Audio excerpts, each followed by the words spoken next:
Hi, so I'm back with another video. As you can see, I'm wearing the same clothes that I was wearing in my last video, and that's because I'm sitting here pre-filming for you because I'm about to go on vacation again.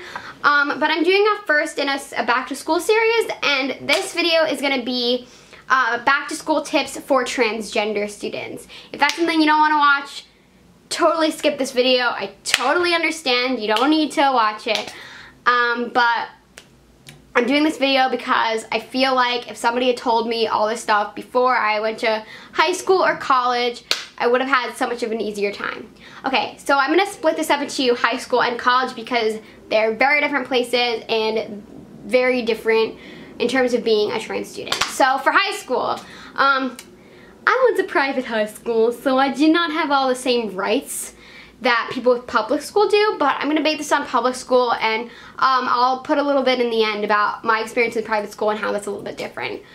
First of all, when you get to your classroom, always go up to your teacher and be like, this is my preferred name, my preferred pronouns. That's like a must do. No matter what grade or where you are, if you're in high school, if you're in college. When I'm in college, I usually send an email. But if you don't, most people in high school don't really do that. So just go up to your teacher at the beginning of the period, first day, and be like, hey, in my case, I'm a Met, and I prefer he, him, his pronouns. And if they don't know what that is, please explain it to them.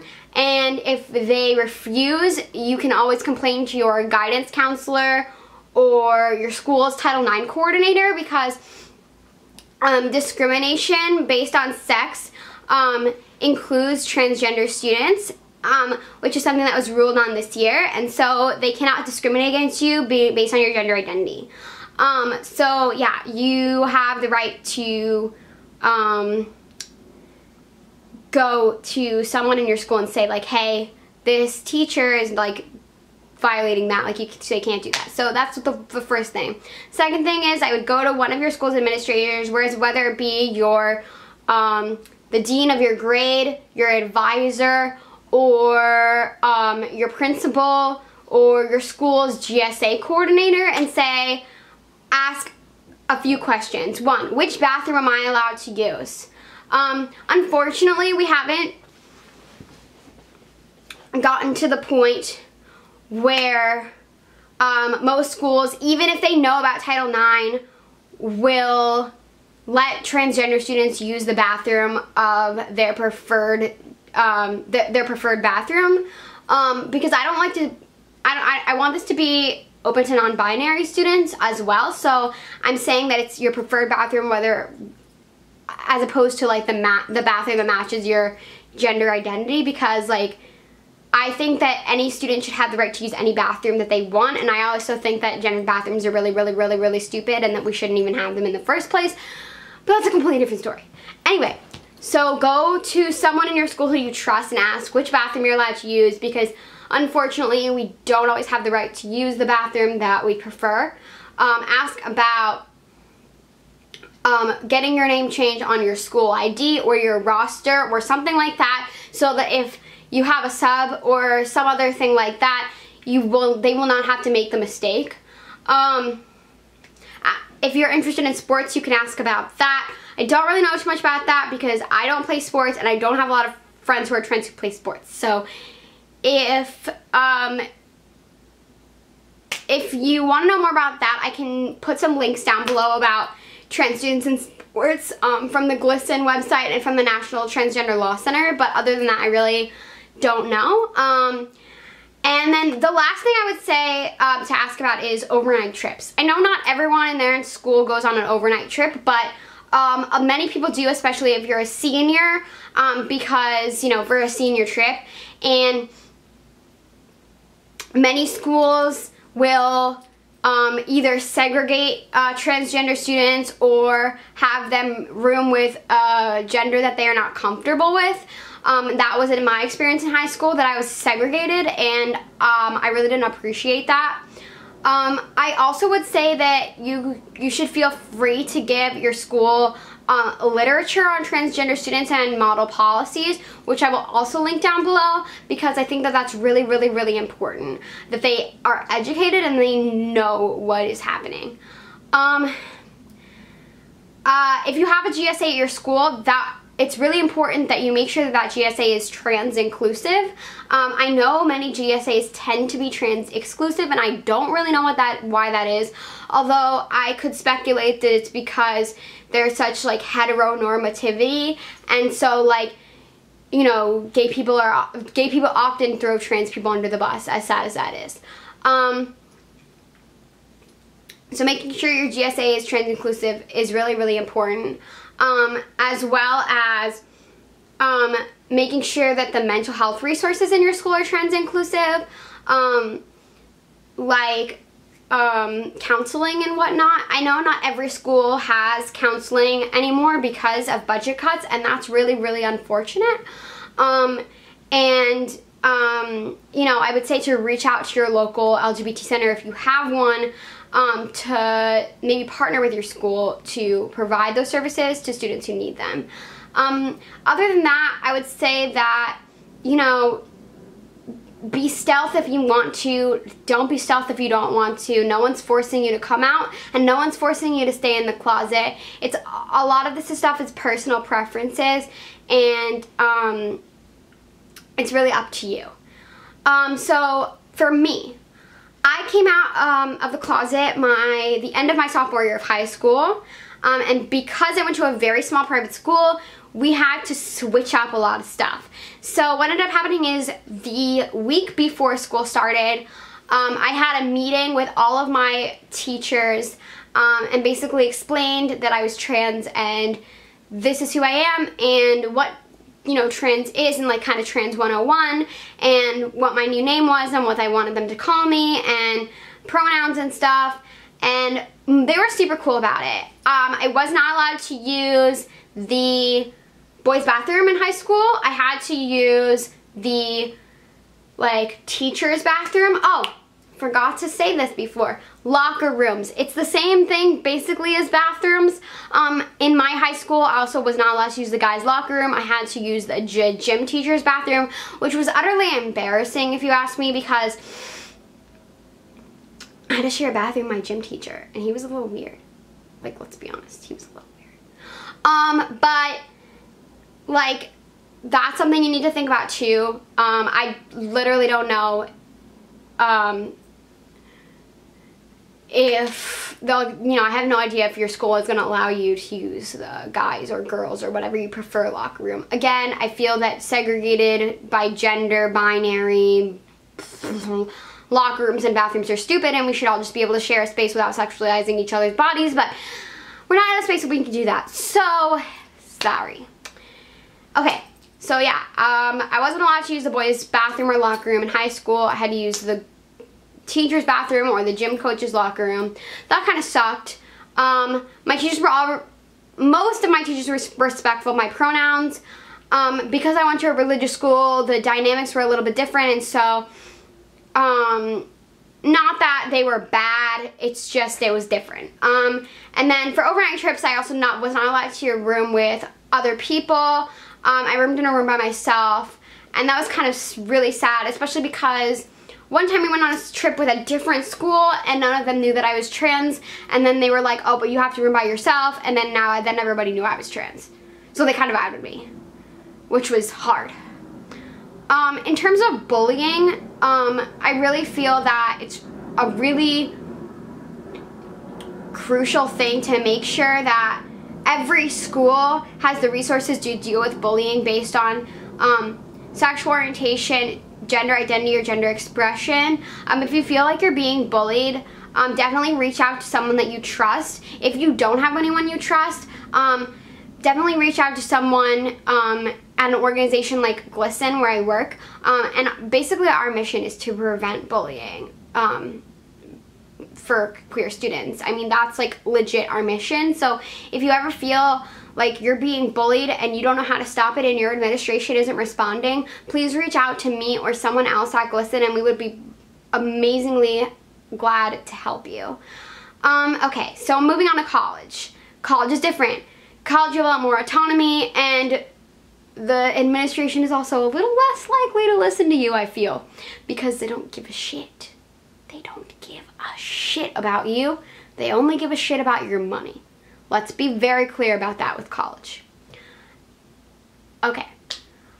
So I've been to 3 different colleges, which makes my insight on this actually very interesting. My first school, I had to argue a little bit with the administration to get them to change my name on my ID card because it was not legally changed at that time. And in terms of housing, I roomed with a girl. Actually, at all 3 of my schools, I have roomed with cis women in my housing. And actually, that's not even true. That's not true. That's a bold-faced lie. At my first school and the school that I go to now, I have roomed with cis women. The school that I went to in the middle, I roomed with cis guys. And I don't really feel comfortable with either of those things. Honestly, my preferred housing situation would be to room with other trans or queer people because I feel a lot more safe in that situation. Cis guys make me feel unsafe because I feel sometimes that they'll hurt me. And I did have a situation like that in the school that I went to in the middle. And I'm not naming any of the schools I went to because I don't feel that that is appropriate, and I'm not trying to shame any school. It's more I'm trying to tell you my experience and what you should do. Anyway, so my camera's gonna be full up in a second, but what was I saying? Oh yeah, my first school I had to argue with them to put the name, but they finally did. I room with the cis women, and I could not change that because that's their housing policy, and a lot of times with administrations, arguing and arguing and arguing doesn't really do anything. So that's kind of shitty, but that's the way it is. And then the last thing I would say about college is have a form email. Have a form email that says, my name is Emmett, I prefer he, I'm transgender, if you want to say that. If you want to say that, depending on what your sex and name is listed on your legal documentation in that school. But basically, have a form email that says, my name is Emmett, I am transgender and I prefer he, him, his pronouns at the beginning of the semester to every one of your professors. And if they have a response, they can email it to you, and you don't have to do it in front of the class like you might do in high school because you have access to private communications with your teachers, which you might not have in high school. I know that I had email in high school, but not every school does, especially public schools. I did have a really bad experience where I was outed in college. I was already outed in high school because I came to school one year and everybody thought I was a girl, and then I came to school the next year and I had identified as a male. But I didn't know anyone in college, and I was outed in a classroom because my professor wasn't using the right pronouns, so I sent him an email and I said, you know, please use the correct pronouns. And then he basically called me out in the class and was like, oh, like, I want to thank Matt for sending me an email, like, reminding me to use the correct pronouns. Like, what the hell? Nobody else had to know that I was trans, but, like, everybody ended up knowing because of that professor's, like, stupidity. So that was a really, really awful experience. My second school was really, really, really good with trans students. I didn't have to do anything. My name was changed very easily on the ID card. Well, actually, no, that's a lie. My name was changed easily on the ID card once I got my name legally changed, which happened in September of that year when I went to that school, so that was September 2014. But before that, they were like, we can't change it until it's legally changed, which is stupid because not everyone has the resources to change it.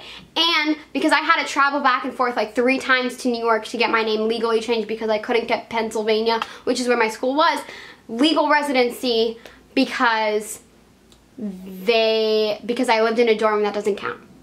So anyway, but after that it was pretty easy. They let me room with cis guys. The problem with that though was I did have one roommate who I knew beforehand, and that was okay, but then he moved out because he was an RA, and then the person who replaced him in my dorm was a very transphobic person, and he basically accused me of like not having the legit identity of like to be able to room with them, and it was just like this whole shit, and I like got really kind of afraid towards the end.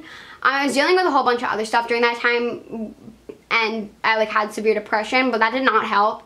And so like I just really make sure that your roommate is like a good person, because you're gonna have to live with them for a while, and whether they're no matter what their gender identity is, if they are transphobic, you definitely don't want to be in that kind of a situation. The school that I go to now, I love my school. It's an amazing place, full of freaking queer as hell people. The problem is the administration doesn't see that, and so all of our policies are like super cis normative, and I already had my name legally changed, so like that's fine, but for people who don't, they can't get their names legally changed. They can't get their names changed on their IDs or anything like that.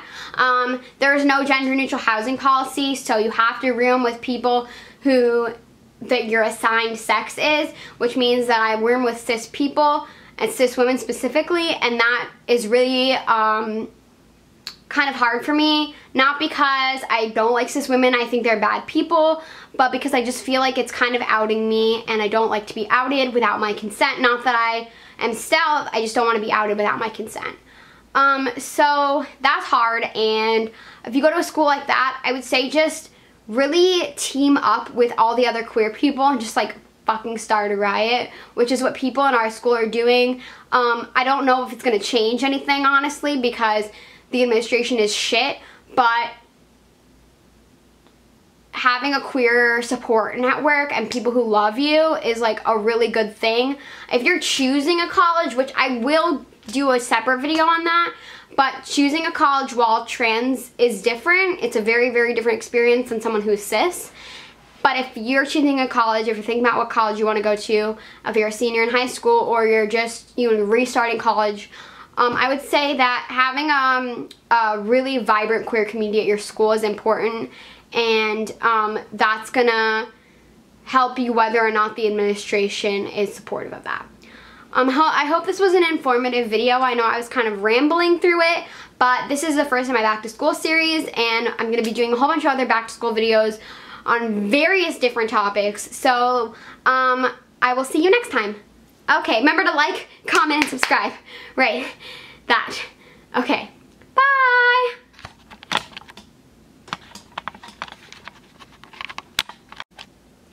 Hi guys, I'm back. I know it's been a hot minute since I did a video, but I been on vacation a couple times, so